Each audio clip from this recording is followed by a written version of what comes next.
హల్లెలూయా. Okay, మనం కొంతసేపు మన ధ్యాన నిమిత్తము పోయిన వారంలో విడిచిపెట్టిన వాక్యాన్ని మళ్ళా నేను ధ్యానించాలని ఆశపడుతున్నాను. ఎందుకంటే పోయిన వారం చెప్పాను అనమాట. ఆ తర్వాత కూడా మనం ఈ మాటను మనం ధ్యానించుకుందామని చెప్పి. హల్లెలూయా, హల్లెలూయా, హల్లెలూయా. అందరూ నోరు తెచ్చి హల్లెలూయా. యోహాను రాసిన మొదటి పత్రిక మరి 4వ అధ్యాయంలో 7వ వాక్యం నుండి మనం చదువుకుందాం. ప్రియులారా, మనము ఒకరినొకడు ప్రేమించుము. ఏలైనగా ప్రేమ దేవుని మూలముగా కలుగుచున్నది. హల్లెలూయా, హల్లెలూయా. మనము ఒకరిని ఒకడు ప్రేమించుము. హల్లెలూయా. ఈ రోజుల్లో ప్రేమ చాలా అరుదు. నిజమైన ప్రేమ, క్రీస్తు ప్రేమ, సత్యమైన ప్రేమ చాలా తక్కువైంది అనమాట. అన్నీ కూడా స్వార్థముతో కూడినటువంటి ప్రేమ. ప్రేమలో మాయ, మనుషుల్ని మెప్పించే ప్రేమ, మనుషుల్ని సంతోషపరిచే ప్రేమ. హల్లెలూయా. ఈరోజు ప్రేమలో మనం అనేకమైనటువంటి విధాలు మనం చూస్తున్నాం. ఈరోజు ప్రేమలో స్వార్థం, మన పని అవ్వాలంటే పని అయ్యేంత వరకు ఒక ప్రేమ ఉంటుంది. పని అయిన తర్వాత ప్రేమ చల్లారిపోతుంది. ఏం ప్రేమ అది? ఏం ప్రేమ? అవసరాన్ని బట్టి స్వార్థపు ప్రేమ, మాయతో కూడిన ప్రేమ, నగరంతో కూడిన ప్రేమ. ఈరోజు క్రీస్తు బిడ్డలుగా, దేవుడి బిడ్డలుగా మనలో ఎలాంటి ప్రేమ ఉందో మనం ఆలోచించుకోవాలి, మనల్ని మనం పరీక్షించుకోవాలి. పోయిన వారము, అంత ముందు వారము అబద్ధపు ప్రవక్తలను బట్టి, అబద్ధపు బోధకులను బట్టి మనం ధ్యానించుకున్నాం. కపటమైనటువంటి ప్రవచనాలు, కపటమైనటువంటి బోధలు,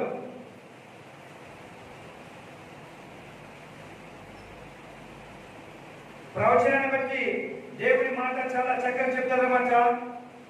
ప్రవచనము దేనికి అవసరం తెలుసా? ప్రవచనము దేనికి అవసరం? ప్రవచనము దీర్ఘదర్శనం ఎందుకు తేవాలి? ప్రవచనము ఎందుకు అవసరము? ప్రవచనము క్షేమ అభివృద్ధి, క్షేమాభివృద్ధి. సంఘములో ప్రవచనము మనం కలిగి ఉంటే ఆ ప్రవచనము ద్వారా సంఘము అభివృద్ధి కావాలి, భక్తి అభివృద్ధి కావాలి. ఈ రోజుల్లో చాలా ప్రవచనాలు ఏం చేస్తారంటే భక్తిని కోల్పోయే విధంగా, కుటుంబాల్ని చిన్న భిన్నం చేసేటువంటి ప్రవచనాలు ఈరోజు మనం చూస్తుంటాం, వింటూ ఉంటాం. పరిశుద్ధ లేఖనంలో మనం చూసినట్లయితే అనేకమైన ప్రవచనాల ద్వారా చాలా మంది క్షేమాభివృద్ధి, భక్తి వృద్ధి కలిగినట్టు మనం చూస్తున్నాం. కానీ ఈ రోజుల్లో ప్రవచనాల్లో కూడా స్వార్థం కలిగి ఉంటారు కాబట్టి స్వార్థమైనటువంటి ప్రవచనాలు ఏమన్నది? సంఘాల్ని ముక్కలు ముక్కలు చేస్తుంది, కుటుంబాన్ని ముక్కలు ముక్కలు చేస్తుంది, ఐక్యమత్యాన్ని ముక్కలు ముక్కలు చేస్తుంది, సహోదరి ప్రేమని ముక్కలు చేస్తుంది ఈ రోజుల్లో ప్రవచనాలు. హల్లెలూయా. కాబట్టి ఇక్కడ మనం ప్రేమను బట్టి మనం చూస్తున్నాం అన్నమాట. మనము ఒకరిని ఒకడు ప్రేమించము. ఎందు నిమిత్తము? మన పనులు, మన అవసరాలు తీరే నిమిత్తము కాదు మనం ప్రేమించవలసిన ప్రేమ. చాలా మంది అతిగా ప్రేమిస్తుంటారు. తనకేదైనా అవసరమా, తనకేదైనా పని కావాలంటే ఏం చేస్తారు? చాలా ప్రేమ చూపిస్తారు. ప్రేమగా మాట్లాడటం, ప్రేమగా పలకరించడం, ప్రేమగా ఆలోచన చేయడం, ప్రేమగా వారు అడగకపోయినా ఇచ్చి పుచ్చుకోవడాలు,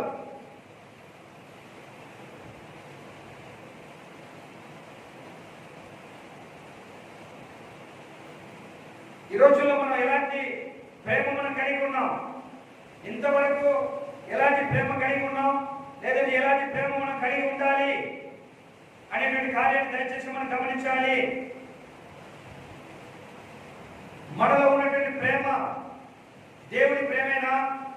స్వార్థపూరితమైన ప్రేమ, మన యొక్క అవసరాలను తీర్చుకునే ప్రేమ, మన అక్కలు తీసుకునే ప్రేమ మాత్రమేనా?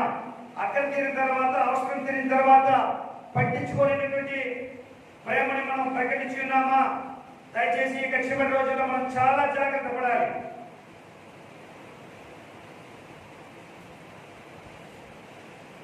ఈ చివరి రోజుల్లో మన యొక్క నాటకాలు సాగవు.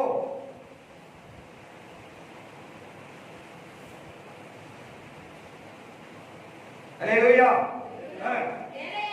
ఏలైనగా ప్రేమ దేవుని మూలముగా కలుగుచున్నది. హల్లెలూయా. దేవుని మూలముగా కలిగినటువంటి ప్రేమ ఎలా ఉంటుంది? మనము పాపులుగా ఉన్నప్పుడే దేవుడు తను తాను మనకు బలిగా అర్పించాడు. మనం మారినామన్న సంతోషంతో కాదు, మనం ఇంకా మారక ముందే యేసు క్రీస్తుని మన సొంత రక్షకునిగా స్వీకరించక ముందే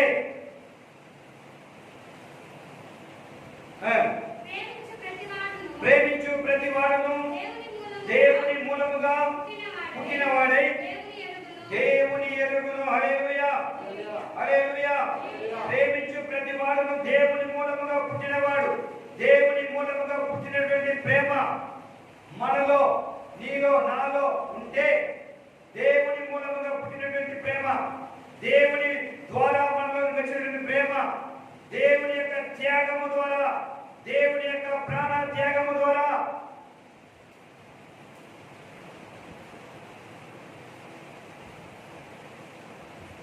యేసుక్రీస్తు వారు నా కొరకై, నా పాపముల కొరకై, నా రక్షణ కొరకై శిలువ ప్రాణం మీద మరణించినది నిజమే అని నేను గ్రహించినట్లయితే, నేను ఎరిగిన వాడైతే దేవుని యొక్క ప్రేమ నాలోకి వస్తుంది. దేవుని యొక్క ప్రేమ నాలో ఉంటే నిన్న నేడు నిరంతరము ఏకరీతిగా ఉన్నటువంటి దేవుని యొక్క ప్రేమ మనలోనికి వస్తే మనము కూడా ఆ రీతిగానే ఉండడానికి ప్రయాసపడతాం. దేవుని యొక్క ప్రేమలో స్వార్థము లేదు. దేవుడు తన అక్కను తీర్చుకోవడానికి, తన పని ముగించుకోవడానికి మన ప్రేమని చూపించలేదు. మనల్ని ఎలాగైనా రక్షించాలి. తన బిడ్డలైనటువంటి మనల్ని తన చేతి ద్వారా సృష్టింపబడినటువంటి ఈ యొక్క సృష్టి అనేటువంటి మానవాళిని ఎలాగైనా రక్షించాలి. దేవుని యొక్క ఆత్మ మనలో ఉన్నది కాబట్టి, దేవుని యొక్క ఆత్మను మనం కలిగి ఉన్నాం కాబట్టి, ఈ యొక్క ఆత్మ ఏమాత్రం నశించిపోకూడదు అన్నటువంటి ఒక గొప్ప ఉద్దేశంతో మనము ఆయన మాటకి లోబడిన సమయంలో కూడా మన కొరకు తను తాను కల్వారి శిలువ మీద త్యాగముగా ప్రాణాన్ని త్యాగం చేశాడు. హల్లెలూయా. హల్లెలూయా. దయచేసి గమనించాలి. ఈరోజు మనలో ఉన్నటువంటి ప్రేమ లోక సంబంధమైన ప్రేమ, లేదంటే దేవుని ద్వారా మనలో ఉన్నటువంటి ప్రేమ అనే కార్యాన్ని మనం తెలుసుకోవాలి.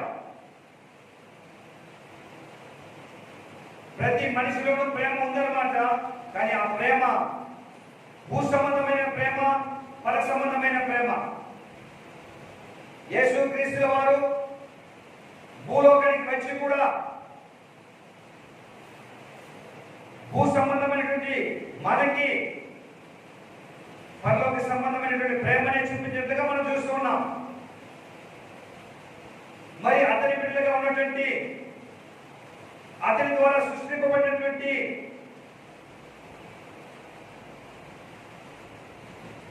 మనుషులు లోకంలో చాలా మంది ఉన్నప్పటికీ కూడా మనము ప్రత్యేకింపబడిన వారము అని చెప్పుకోవడం ఏమాత్రం సందేహం లేదు. రక్షింపబడిన ప్రతి ఒక్కరు, ఒక్కరు కూడా దేవుని చేత ప్రత్యేకింపబడినటువంటి సంతతి మనము, సంతానము మనము. అందరితో సమము కాదు, లోకంలో ఉన్నటువంటి ప్రజలతో మనము సమానము కాదు.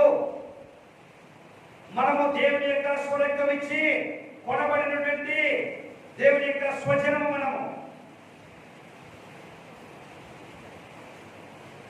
చాలా మంది చెప్తుంటాం, నా రక్తాన్ని పంచుకొని పుట్టినవాడు కాబట్టి నా స్వభావం ఉంది, నా రక్త సంబంధం కాబట్టి నా స్వభావం ఉంది అని చెప్తూ ఉంటాం. ఈరోజు దేవుని రక్తం ద్వారా కడగబడినటువంటి నీకు నాకు ఎలాంటి స్వభావం ఉంది అని ఎప్పుడైనా మనం ఆలోచించామా? మరి దేవుని యొక్క స్వభావం తెలియకుండా కూడా ఈరోజు మనం దేవుని బిడ్డలుగానే జీవిస్తూ ఉన్నామా? నిజంగానే దేవుని స్వభావం మనకు తెలుసా? దేవుడు ఎలాంటి వాడు, ఎలాంటి స్వభావం కలిగిన వాడు?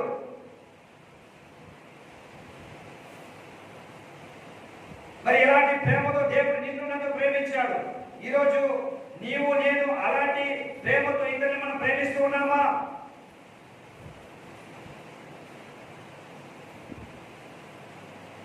మన దగ్గర ఏం మంచి లేనప్పటికీ కూడా దేవుడు మనల్ని ప్రేమించాడు. ఈరోజు మనం ఇద్దరిని ప్రేమిస్తున్నామంటే వారి దగ్గర ఉన్నటువంటి మంచితనాన్ని బట్టి, ఈరోజు వారి దగ్గర ఉన్నటువంటి ఆస్తిని బట్టి, ఈరోజు వారికి ఉన్నటువంటి పలుకుబడిని బట్టి, ఈరోజు వారికి ఉన్నటువంటి అంతస్తుని బట్టి ప్రేమిస్తున్నామా? లేదంటే నిజమైనటువంటి క్రీస్తు ప్రేమ మనం కలిగి ఉన్నామా?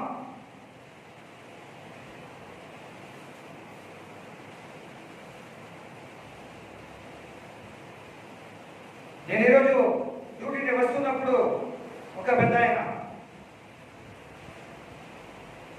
ముందు నడిచి చెప్తున్నాడు మాట. నేను అతని వెనక ఖాళీగా వస్తున్నాను బండిలో.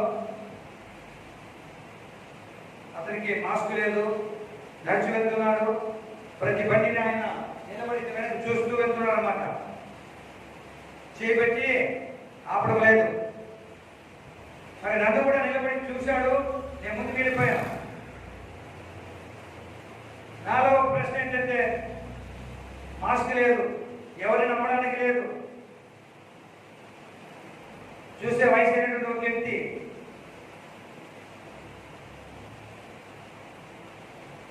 నాలో ఒక తలపు బండి తిప్పు, తిరిగి వెళ్ళు, నేను ముందుకు వెళ్తున్నా, నేను టయానికి ఎక్కడికి వెళ్ళాలి, ఆరాధన పోయి కలుసుకోవాలి అని స్పీడ్కి వస్తున్నా. మరలా ఒక మాట, తిరిగి వెళ్ళు, నేను ముందుకు వెళ్తున్నా. ఎప్పుడైతే రెండు మాటలు విన్నానో బండి స్లో చేసి వెనక్కి తిప్పా. వెనక్కి తిప్పి నేను వెళ్తుండగా నాలో ఇంకొక మాట ఏంటంటే, నీ పోయే ముందే అతనికి ఇంకొక బండి వస్తుంది, ఆ బండి ఎక్కుంటాడు. హల్లెలూయా, హల్లెలూయా. నిజంగా నేను అతని దగ్గరికి వస్తున్నాను, ఇంకొక బండి వచ్చింది. అతను తిరిగి చూశాడు, అతను ఆపాడు, అతను ఎక్కించుకున్నాడు నా ముందే. నేను అక్కడికి బండికి వెళ్ళి స్లో చేస్తున్నాను, అతని ముందే ఒక బండి వచ్చింది, ఆ బండి ఆపాడు, అతను ఎక్కించుకున్నాడు. హల్లెలూయా. చాలా బాగా అనిపించింది. ప్రభు, నేను పొందుపరచు నీకు దీవెన, నీకు ఆశీర్వాదం నేను పోగొట్టుకున్నానే. నేను ముందుకు వస్తున్నప్పుడు ఇంకొక మాట నాకేమంటే, అతను మాస్క్ వేసుకోలేదు కదా అన్నప్పుడు నాలో ఇంకొక మాట నాలో వచ్చింది. మాస్క్ లేదంటే మనకేం భయం? కరోనా ఉంటుందేమో, మనకు కరోనా అదే కదా, కరోనా అతను ఎక్కించుకుని నాకు వచ్చేస్తుందేమో అని నాకు తలంపు వచ్చినప్పుడు నాలో ఇంకో తలంపు ఏంటంటే, కుష్ఠరోగి నేను ముట్టానే, కుష్ఠరోగిని నేను ముట్టుకున్నానే అన్నప్పుడే బట్టి చెల్లికి చెప్పాను. నా కరోనా రావాలన్నా, కరోనా రాకూడదన్నా ఎవరి చేతిలో ఉంది? దేవుని చేతిలో ఉన్నప్పుడు నా ఇక ఆలోచన, పనికిరని ఆలోచన ఆశీర్వాదానికి అడ్డుగా వచ్చిందే. నేను బండి తిరిగి వెళ్తున్నప్పుడు, అతను ఎక్కించుకొని వెళ్తున్నప్పుడు నా మనసులో ఇంకొక ఎలాంటిదంటే, నువ్వు వెళ్ళే ముందు ఇంకొక పని చేస్తావు, ఆ బండి అక్కడ ఎక్కుతాడు అంటే ఆ బండి నాకు ముందు కనపడలేదు రోడ్లో. నేను తిరిగి వెళ్తున్నాను, అతను నడిచి వస్తున్నాను. నేను దగ్గరికి వెళ్ళేటప్పుడు సడన్గా ఇంకొక అబ్బాయి వచ్చాడు అనమాట. ఆ బండిని ఆపాడు, ఎక్కించుకున్నాను. చాలా బాధ అనిపించింది, చాలా దుఃఖం అనిపించింది. నీ ఆశీర్వాదాన్ని పోగొట్టుకున్నానే. ఎంతమంది ఈరోజు ఇలాంటి ఆశీర్వాదాలు పోగొట్టుకుంటున్నారు? దేవుని బిడ్డగా ఉంటూ కూడా నన్ను ఆపమన్నప్పుడు నేను ఆపి అక్కడే అతను ఎక్కించుకుని వచ్చింటే, అతని చల్లని మాట, అతని మనసులో చల్లని ఒక మాట నాకు ఒక దీవెనకరంగా మారుతుంది కదా. నిజంగా నాకు చాలా బాధ అనిపించింది.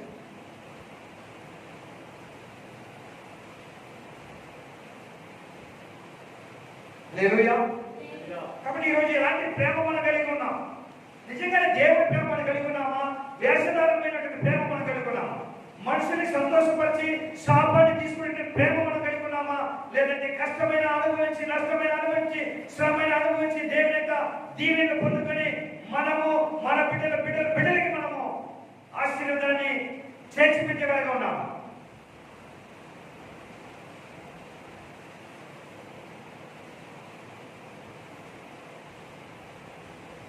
ఈరోజు మనతో తీపిగా మాట్లాడితే చాలు, మనల్ని హెచ్చించి మాట్లాడితే చాలు, మనతో సరదాగా మాట్లాడితే చాలు, మనల్ని కూర్చోబెట్టి చక్కగా పలకరిస్తే చాలు. చాలా ప్రేమ ఉంది ఇతనికి. ఇతను చాలా ప్రేమిస్తాడు. ఇతను లాంటి ఎవరినే చూడలేదు. హల్లెలూయా. నిజమైన క్రీస్తు ప్రేమ నిజంగానే పర సంబంధమైనటువంటి ప్రేమ మనం కలిగి ఉన్నామా? పర సంబంధమైన మన ప్రేమ మనం కలిగి ఉంటే మన అవసరత తీరిపోయిన తర్వాత ఎవరిని కూడా మనము చులకనగా చూడము. మనకు అవసరత ఉన్న, అవసరత లేకపోయినా కూడా మనము ప్రేమ కలిగి జీవించే వారిగా ఉంటాం. ఈరోజులో చాలా మంది నటనతో కూడిన ప్రేమ, అవసరాలు తీరేంత వరకు, పని ముగించేంత వరకే, ఆ తర్వాత పలకరింపులు కూడా ఉండదు. చూసినా చూడనట్టుగా వెళ్ళిపోతూ ఉంటాం. మరి ఈ ప్రేమతో కొనసాగితే ఎంతవరకు కొనసాగుతామో తెలుసుకోవాలి మనం. నిజంగానే పరలోకపు ద్వారాన్ని కూడా చూస్తామో తెలియదు. హల్లెలూయా. దేవుడు ప్రేమ స్వరూపి, ప్రేమ లేనివాడు. హల్లెలూయా. ప్రేమ లేనివాడు దేవుని ఎరుగడు. ఏ ప్రేమ? పలకరింపుల ప్రేమ కాదు, ఆశించి ప్రేమ కాదు, లాభాన్ని ఎదురు చూసి ప్రేమ కాదు.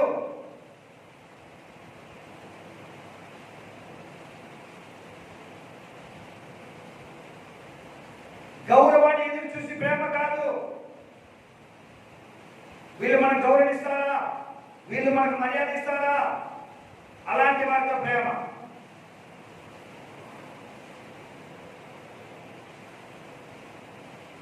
యేసయ్యని మనము గౌరవించక ముందే, యేసయ్యని యేసయ్యకి మనం మర్యాద ఇవ్వక ముందే, యేసయ్య ఎవరో అని మనం తెలుసుకోక ముందే ఆయన మనల్ని ప్రేమించాడు.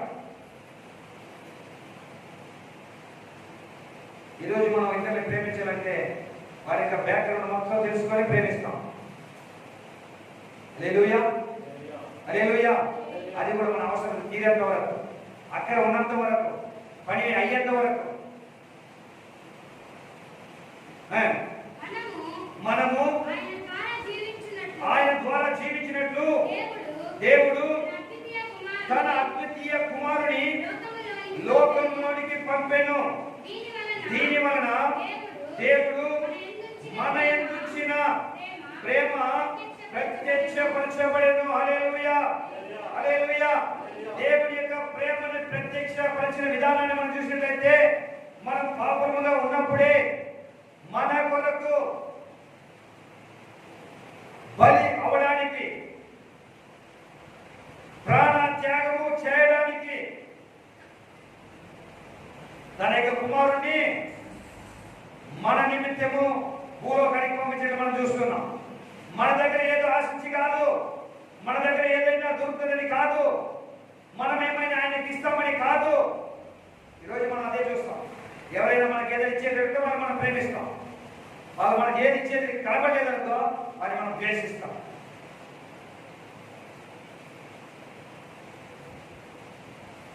లాభాన్ని ఆశించే ప్రేమ. వాళ్ళ దగ్గర మనకి ఏమైనా దొరుకుతుందా?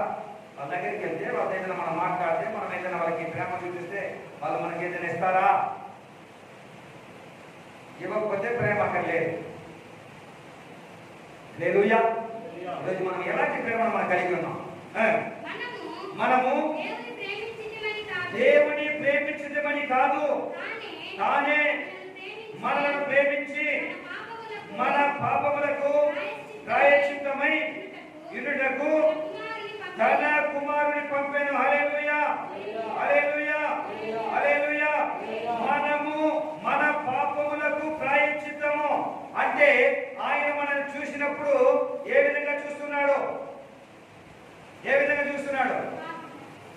శబాష్. ఏ విధంగా? పాపిగా చూస్తున్నాడు, నీతిమంతులుగా చూడలేదు. ఈరోజు మనము ఇద్దరిని ఎలా చూస్తున్నామా? ఇద్దరు చెడ్డవాళ్ళుగా ఉంటే వాళ్ళని మనం ప్రేమిస్తున్నామా? ఇద్దరు పాపులుగా ఉంటే వాళ్ళని మనం ప్రేమిస్తున్నామా? కానీ ఇక్కడ దేవాది దేవుడు, ప్రభువులకు ప్రభువు, సర్వాధికారము కలిగినటువంటి దేవుడు, సర్వ సృష్టిని సృష్టించినటువంటి దేవుడు నిన్ను నన్ను పాపిగా చూసినప్పుడే, పాపములో ఉన్నామని గ్రహించినప్పుడే ప్రేమించి తన యొక్క కుమారుణ్ణి మనకు బలిగా, నీవు నేను పొందవలసినటువంటి శిక్షకు బదులుగా నీవు నేను పొందవలసినటువంటి ప్రతిఫలము దైవ కుమారుడు పొందినట్లుగా నీవు నేను మరణ శిక్షకు అర్హమై ఉన్నామని తెలిసి కూడా మరణ శిక్షకు బదులుగా నిన్ను నన్ను ప్రేమించినటువంటి దేవాది దేవుడు తన యొక్క ఏకైక కుమారుణ్ణి నీకు నాకు బదులుగా ఇచ్చి మనల్ని రక్షించిన ప్రేమని మనం చూస్తున్నాం. ఈరోజు అలాంటి ప్రేమ మనం కలిగి ఉన్నామా? అలాంటి ప్రేమను మనం పొందుకొని ఉన్నామా? దేవుని బిడ్డలుగా ఉంటున్నామని చెప్తున్న మనము, రక్షణ పొంది ఉన్నామని చెప్తున్న మనము అలాంటి ప్రేమ మనం కలిగి ఉన్నామా? లేదంటే నేను వాళ్ళని ప్రేమిస్తే, నేను వాళ్ళ దగ్గర వెళితే, వారిని పలకరిస్తే వాళ్ళ దగ్గర నుండి నేను ఏమి పొందుకోగలను? హల్లెలూయా, హల్లెలూయా. ఎలాంటి ప్రేమను మనం కలిగి ఉన్నాం? ఎలాంటి మనసు మనం కలిగి ఉన్నాం? భూ సంబంధమైన ప్రేమకి, పర సంబంధమైన ప్రేమకి తేడా మనం ఇక్కడ చూస్తున్నాం. పర సంబంధమైన ప్రేమ మనము పాపులముగా ఉన్నప్పుడే, మనం పాపులమని తెలిసి పరిశుద్ధుడైన దేవుడు తన ఏకైక కుమారుడైన పరిశుద్ధ క్రీస్తుని మన పాపములకు ప్రాయశ్చిత్తముగా, బలియాగముగా పంపించినట్టు మనం చూస్తున్నాం. ఈరోజు నీవు నేను ఇతరుల్ని ప్రేమించే విషయంలో ఇలాగానే ప్రేమిస్తున్నామా? లేదంటే వాళ్ళ దగ్గర ఏదైనా అవసరము కొరకు ప్రేమిస్తున్నామా? హల్లెలూయా, హల్లెలూయా. ఆలోచించుకోవాలి. ఏం సిస్టర్, ఏం బ్రదర్, మీరు వాళ్ళతో పాటు చాలా క్లోజ్ ఉన్నారు కదా, చాలా ప్రేమగా మీరు ఐక్యత ఇప్పుడు అలా కనిపించడం లేదంటే నా టైం అంతా వేస్ట్ అయిపోయింది, అంటే నా సమయం అంతా వేస్ట్ అయిపోయింది. నేను ఏదైనా దొరుకుతుందని లేదా ఏమైనా పొందదామని నేను వెళ్ళాను, కానీ అక్కడ ఏమాత్రమో నాకు అనుకూలంగా లేదు, ఏమాత్రము నాకు లాభంగా లేదు. అందుకే నా సమయం ఎందుకు నేను వృధా చేసుకోవాలని నేను ఇప్పుడు వెళ్ళడం లేదు, ఇప్పుడు కలవడం లేదు అని చెప్పగలిగేటువంటి విశ్వాసంగా మనం ఉన్నామా? లేదంటే నష్టమైన కష్టమైన, లాభమైన క్షేమమైన, సుఖమైన దుఃఖమైన నేను వాడిని ప్రేమిస్తాను. అది క్రీస్తు ప్రేమ. చాలా మందిని మనం చూస్తుంటాం, వాళ్ళ పేరు ప్రఖ్యాతులు బాగున్నప్పుడు చాలా వారితో సన్నిహితంగా ప్రేమగా వారితో వెలుగుతూ ఉంటాం. వారి దగ్గర ఏదైనా కొరత తెలిసిందంటే, లేదంటే వారి మీద ఎవరైనా కొరత బయట మనం చెప్పినట్లయితే టక్కన ఏం చేస్తాం, మనం వారిని కట్ చేసుకునేస్తాం. ఎందుకో? మనం నీతిమంతులు కాబట్టి కదా, మనం పరిశుద్ధులు కాబట్టి, ఎందుకంటే వారు కొరత కలిగినారు కాబట్టి నేను అక్కడికి వెళ్ళడం లేదు, వారితో ఇప్పుడు నేను పలకరించడం లేదు, వారితో నేను కలవడం లేదు, ఎందుకంటే వాళ్ళ కొరత ఉంది కాబట్టి. ఒకవేళ ప్రభువు రాజులకు రాజు క్రీస్తు యేసు ఆ విధంగా నీ కొరతను చూసి నా కొరతను చూసి అసహించుకొని నా పాపాలను చూసి ఆయన ముఖాన్ని తిప్పేసుకుని ఉంటే ఈరోజు నీవు నేను రక్షణ పొందేవారమేనా? హల్లెలూయా. చదవాలి. ప్రియులారా, దేవుడు మనలను ఇలాగూ ప్రేమింపగా మనము ఒకరినొకడు, హల్లెలూయా హల్లెలూయా, దేవుడు మనల్ని ఏ రీతిగా ప్రేమించినాడో అదే రీతిగానే మనం కూడా ఒకరిని ఒకరము ప్రేమింపబద్ధులమై ఉన్నాము. ఈరోజు ఈ మాటని ఎంతమంది మనం స్వీకరించగలము? ఎంతమంది ఈ మాటని మనము మంచి మనసుతో తీసుకోగలము? హల్లెలూయా. తీసుకోగలమా? ఇతరుల దగ్గర మంచి ఉన్నప్పుడే మనం వాళ్ళని ప్రేమిస్తాం, ఇతరులు మనకు అనుకూలంగా ఉన్నప్పుడే ప్రేమిస్తాం, ఇతరులు మనకు లోబడినప్పుడే ప్రేమిస్తాం, మనం చెప్పిన మాట విన్నప్పుడే ప్రేమిస్తాం. ఇతరుల దగ్గర మనకి ఏదైనా లాభం వస్తుందా అప్పుడే ప్రేమిస్తాం. ఇతరులు మనకి ఎప్పుడైనా అవసరానికి పనికి వస్తారా ఆలోచించి ప్రేమిస్తాం. కానీ దేవుడు మనల్ని ఆ రీతిగా ప్రేమించుంటే, లేదా దేవుడు అలాంటి వారిని చూసి ప్రేమించుంటే పాపులకి రక్షణ ఎక్కడి నుంచి వస్తుంది? కానీ యేసుక్రీస్తు వారు నేను పాపులనే పిలువచ్చింది కానీ నీతిమంతులను పిలువ రాలేదు.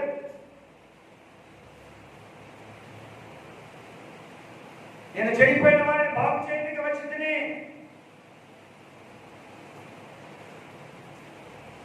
తప్పిపోయిన దానిని వెలికి రక్షించడానికే కనుగొనడానికే వచ్చింది. దేవుని బిడ్డలుగా ఈరోజు మనం ఎలాంటి వారిని ప్రేమిస్తూ ఉన్నాం? ఎవరిని మనం వెంబడిస్తూ ఉన్నాం? ఎలాంటి వారిని మనం వెంటాడుతూ ఉన్నాం? ఎలాంటి వారిని మనం ఫాలో అవుతూ ఉన్నాం?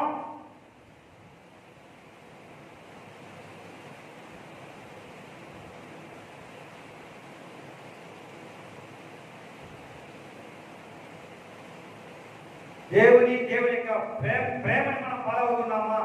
దేవుని యొక్క మాటల్ని, దేవుని యొక్క మార్గాన్ని మనం ఫాలో అవుతున్నామా?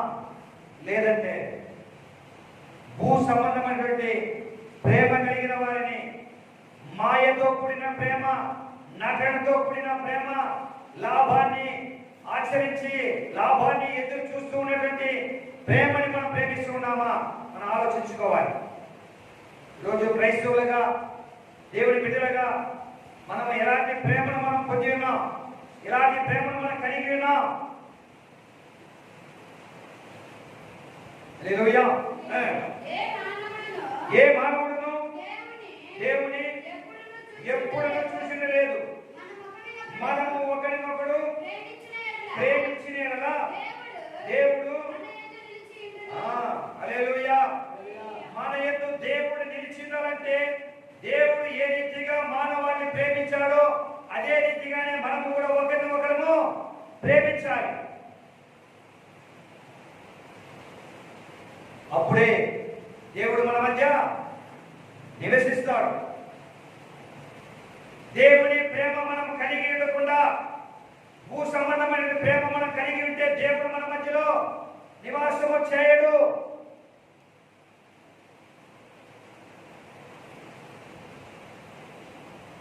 హల్లెలూయా. కాబట్టి ఎలాంటి ప్రేమ మనం కలిగి ఉన్నాం? నిజంగానే నిజమైన దేవుని ప్రేమ కలిగి ఉన్నామా? అపవాది ప్రేమ, వంచే ప్రేమ, మోసపరిచే ప్రేమ,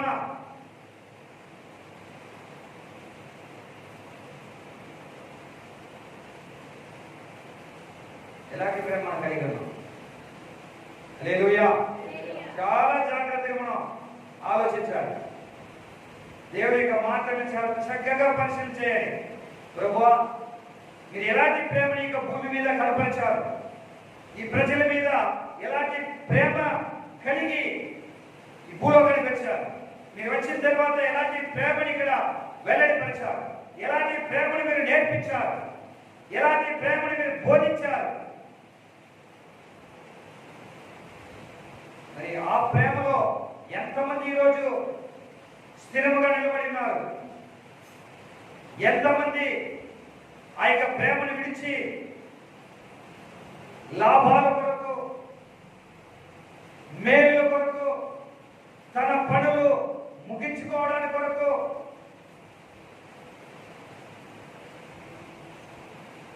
నటించే, ప్రేమలో నటించే వారు ఎంతమంది ఉన్నారు? ఇది మనం కనుగొనాలి. హల్లెలూయా. తెలుసుకోవాలి. ఆయన ప్రేమ మన యందు, దేవుని ప్రేమ మన యందు సంపూర్ణము కావాలి. దేవుని ప్రేమ మన యందు సంపూర్ణత అవ్వడానికి మనం ప్రయాసపడాలి. మనమందరము కూడా పాపులము, మనమందరము కూడా భూ సంబంధము, మనమందరం కూడా పాపులమని, మనమందరం కూడా భూ సంబంధమైన జీవితం జీవిస్తూ ఉన్నామని దేవుడు మనం చూసి ఊరక ఉండక తన యొక్క ప్రేమని వెల్లడిపరిచాడు. భూమి మీద తన ప్రేమని దేవుడు బయటపరిచాడు, మనకి నేర్పించాడు. దేవుడు మనకి నేర్పించిన ప్రేమని మనం నేర్చుకుని దాని ప్రకారం నడవడానికి మనం ప్రయాసపడుతూ ఉన్నామా లేదా అనే విషయాన్ని మనం గమనించాలి. దినదినము ఇందాక మనం విన్నాం, ఒక ఎంఆర్ఓ గారు, ఒక తహసీల్దార్ మంచి స్థాయిలో ఉంటూ కూడా తన సంఘంలో చేస్తున్నటువంటి పరిచర్య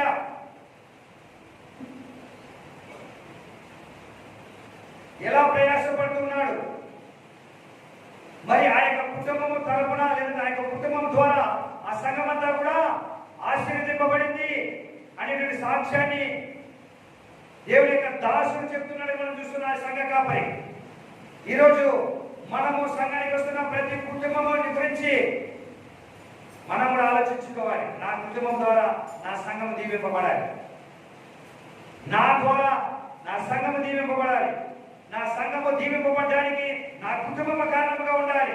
దేవుడు తప్పకుండా లెక్క అడుగుతాడు.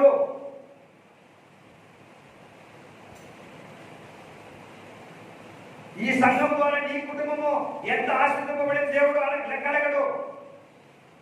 ఈ సంఘం ద్వారా నీవు ఎంత దీవింపబడ్డావు, ఈ సంఘం ద్వారా నీ కుటుంబం ఎంత దీవింపబడింది, ఈ సంఘం ద్వారా ఈ సంఘానికి నీవు రావడం ద్వారా వచ్చిన తరువాత నీవు ఏ స్థితిలో నుండి ఏ స్థితికి వచ్చావు అని దేవుడు నిన్ను అడగడు.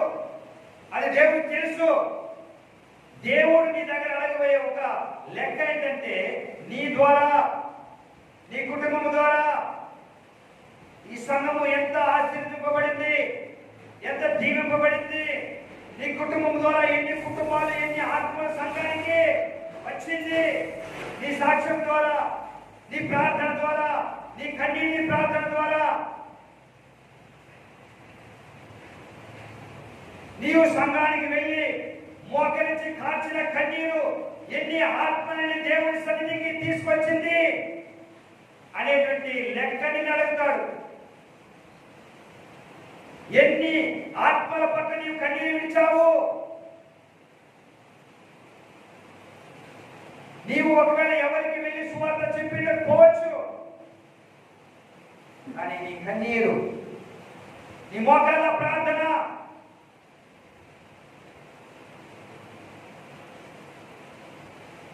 భారము కలిగిన మోకాళ్ళ ప్రార్థన ఎంతో మందిని దేవుని సన్నిధికి నడిపించింది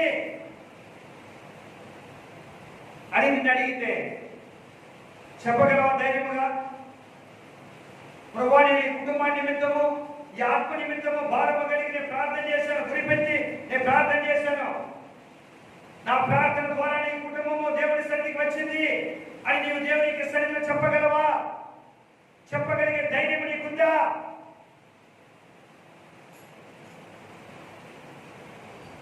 హల్లెలూయా, హల్లెలూయా. దేవుని ప్రేమ నీలో ఉంటే, నిజమైన దేవుని ప్రేమ, పర సంబంధమైన దేవుని ప్రేమ నీలో ఉంటే తప్పకుండా నీలో అలాంటి భారం ఉండాలి. బాధ్యత కలిగినటువంటి విశ్వాస జీవితాన్ని జీవిస్తావు, బాధ్యత కలిగిన విశ్వాసిగా ఉంటావు. అయ్యో, నేను దేవుని రాకడలో దేవుడిని లెక్కడికి నేను లెక్క ఇవ్వాలి కదా అనేటువంటి భయంతో కూడినటువంటి ప్రవర్తన జీవితం నీవు కలిగి ఉంటావు.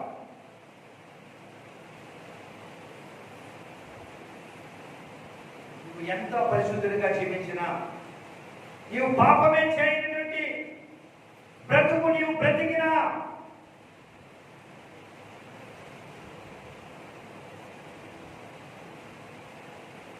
ఆత్మల పట్ల భారం నీకు లేదంటే, నీకు అయ్యో అంటే శ్రమ.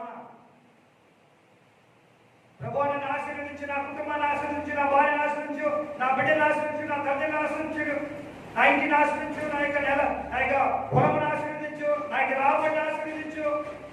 తప్పకుండా దేవుడు ఆశీర్వదిస్తాడు. ఎందుకంటే నువ్వు అడుగుతున్నావు కాబట్టి. దేవుడు చెప్పాడు కదా, అడుగుడి నీకు ఇవ్వబడు. కానీ లెక్క రోజుకు అడుగుతాడు, నైనా నీకు ఏదైతే కావాలనుకున్నావో అన్ని అడిగావు, అన్ని ఇచ్చాను, నువ్వు ఆశ్చర్యకరంగా ఉన్నావు, సంతోషంగా ఉన్నావు, సమాధానంగా ఉన్నావు, చాలా హ్యాపీగా నీ యొక్క జీవిత ప్రయాణం గడిచింది. నీవు అడిగిందల్లా కూడా నేను నీకు ఇచ్చాను. ఇప్పుడు నేను అడిగింది నీవు ఇవ్వగలవా? దేవుడు అడిగేది ఏంటంటే, నువ్వు అడిగిందని నీకు ఇచ్చాను, హృదయ వాంఛలన్నీ తీర్చాను. మనం అడుగుతాం కదా, దేవా హృదయ వాంఛలు తీర్చే దేవుడు చెప్పావు కదా, నా హృదయ వాంఛ, నా కుటుంబం ఎలా ఉండాలి,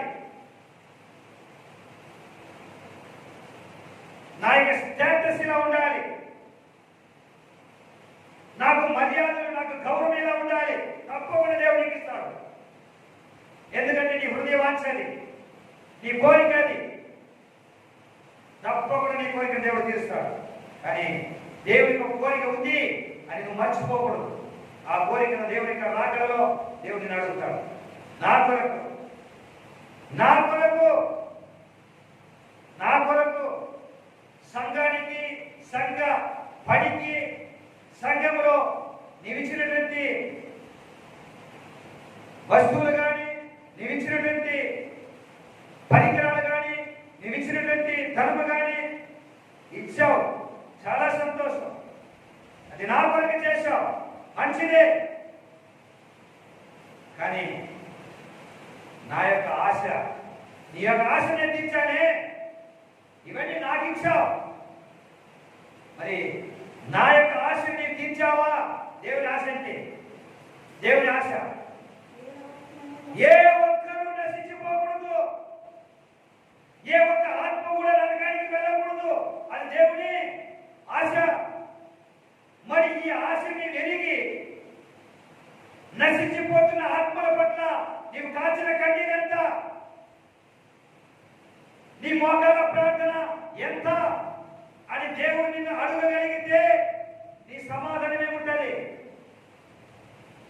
దేవుడు అంటున్నాడు, నీవు కాచిన ప్రతి కన్నీని కొట్టు నా యొక్క సన్నిధిలో ఉంది.